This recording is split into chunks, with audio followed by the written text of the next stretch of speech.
บ้านทรงทรายในโฮมเส้งขวางกับขมวนเส้งขวางมาในชุดสีแดงขมวนมาในชุดสีดำแดงว่าตอนนี้คะแนน18-18จะว่าเป็นเกณฑ์สถิต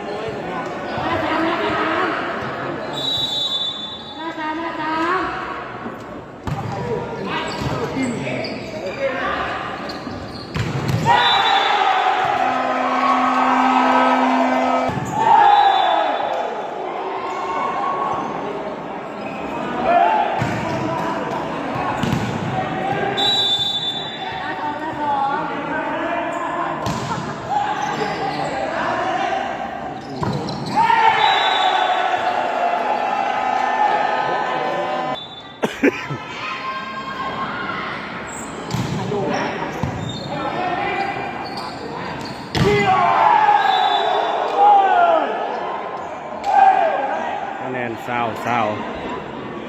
ตัวเกมซึ่ง4กันคืนนี้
คะแนนเสียงขวางนำขมวน24-22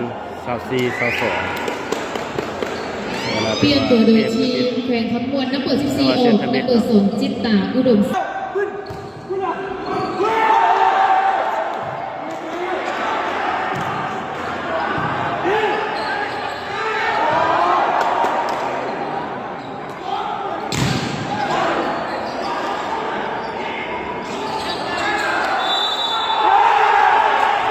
เกม